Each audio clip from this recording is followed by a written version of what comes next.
आज की हमारी quiz SSC top 30 PYQ idioms and phrases की है। तो इसकी शुरुआत करते हैं। हमारा पहला प्रश्न है सी आई टू आई।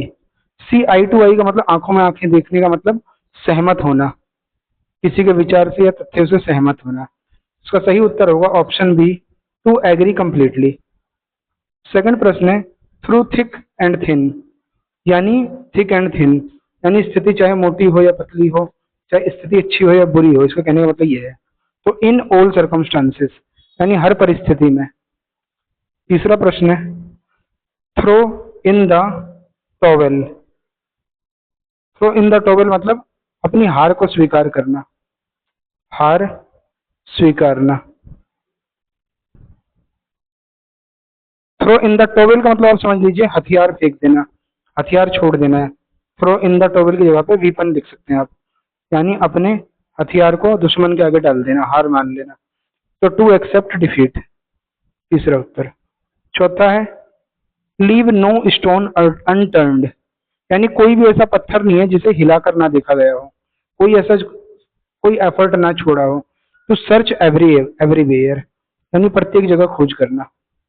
पांचवा प्रश्न है ए डाइम ए डजन, इसका मतलब होता है सामान्य या कोई नॉर्मल चीज, ऑर्डिनरी चीज, वेरी कॉमन, बहुत सामान्य।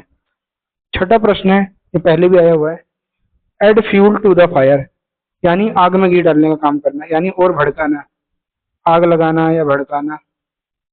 तो इसका सही उत्तर होगा टू वर्सेन ए सिचुएशन। वर्सेन मतलब होता है स्थिति को बद से बदतर करना, किसी सिचुएशन को और खराब करना। सातवां प्रश्न है back to the drawing board. Back to the drawing board का मतलब कि वापसी, वहीं जाना जहां से शुरू किया था, जिस काम को शुरू किया था फिर वहीं पहुंच जाना। तो टू स्टार्ट अगेन, काम को दोबारा शुरू करना।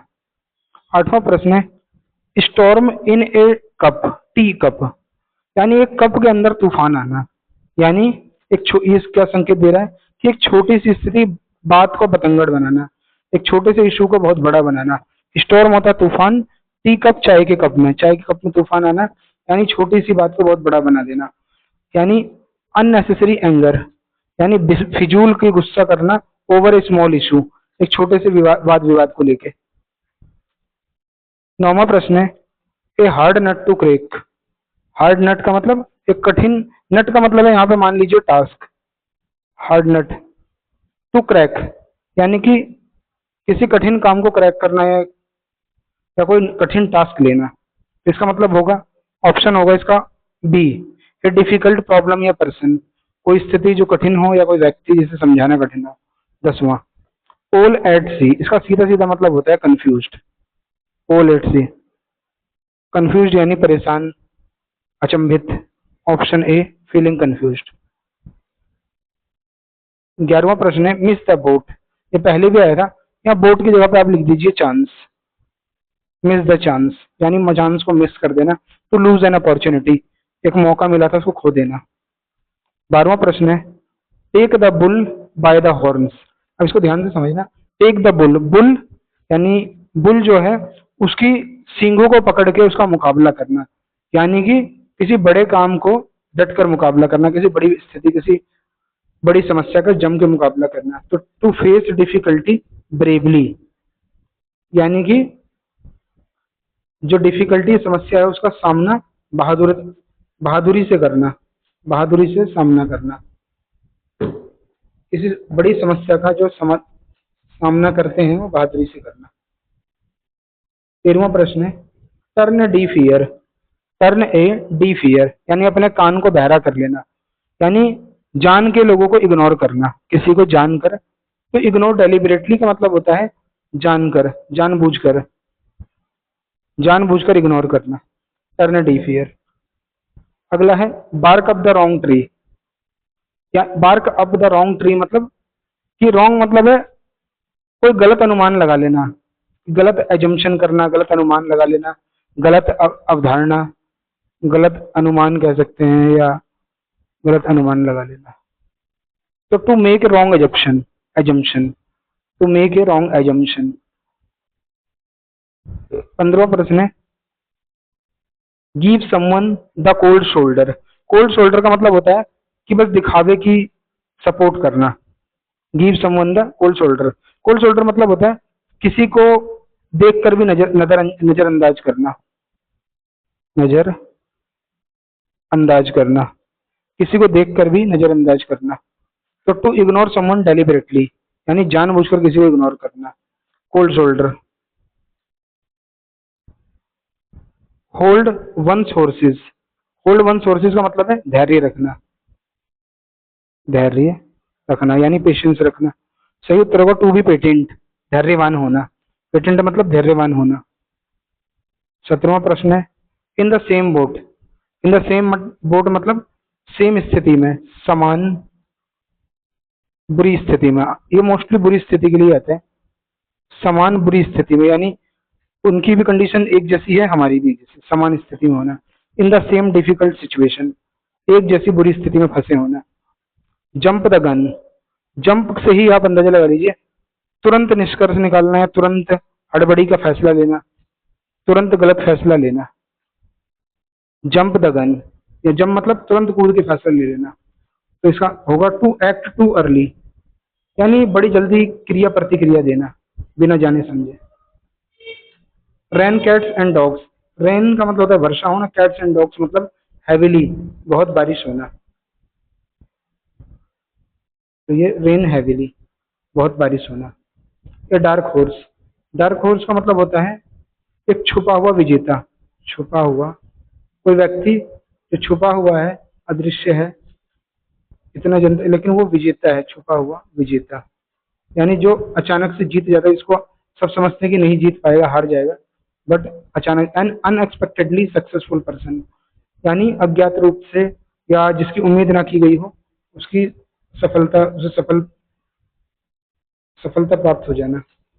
ऑन थिन आइस, पतली बर्फ पे खड़े होना, यानी रिस्की सिचुएशन में होना, खतरनाक सिचुएशन में होना, जोखिम भरी सिचुएशन में होना।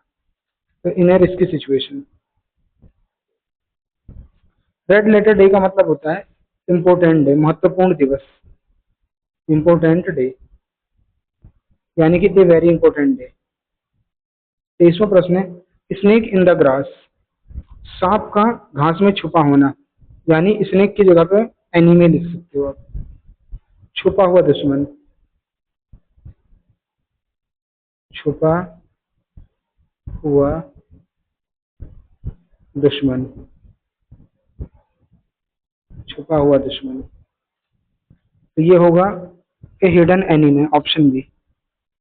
24वां प्रश्न है throw caution to the wind. To the wind. Throw caution to the wind यानी हवाबाजी में बातें करना, किसी चीज को सीरियस ना लेना। Throw caution to the wind. Caution मतलब होता है सावधानी या सतर्कता। सतर्कता या सावधानी को हवा में फेंक देना, हवाबाजी में बातें करना, हवाबाजी में काम करना लापरवाह होकर। To act carelessly. सही उत्तर होगा ऑप्शन ए। 25वां प्रश्न है as fit as a fiddle. इसका मतलब होता है स्वस्थ, स्वस्थ होना, यानी वेरी हेल्दी, ऑप्शन बी। 26वां प्रश्न है बर्न वंस ब्रिजेस। इसका मतलब होगा कि किसी के आर पार जाने के लिए कोई पुल बना था, उसको जला देना, यानी पुल जलने के बाद क्या होगा कि किसी के वापसी लौटने की संभावना खत्म हो जाएगी। तो टू मेक रिटर्न इम्पॉसिबल, यानी किसी के वापसी आने का, वापस पुरानी स्थिति में आने को इम्पॉसिबल बना देना, असंभव कर देना। 27वां प्रश्न है बाय लीप्स एंड बाउंड, से पहले भी आ चुका है। इसका मतलब होता है तीव्र गति से या तेज। इसका होगा very quickly, quickly, carefully, very quickly, option C. 28वां प्रश्न है go the extra mile. Extra mile चलना, और ज्यादा extra, go the extra mile, थोड़ी और आगे चलना, यानी थोड़ा और एफर्ट मारना, थोड़ी और कोशिश करना, थोड़ी और कोशिश करना।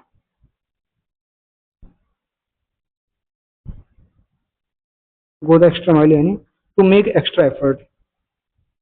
29वां है इसमें गो अप इन स्मोक। यदि कोई धुएं के अंदर चलता चला जाए तो दिखाई नहीं देगा, तो क्या हो जाएगा, अदृश्य।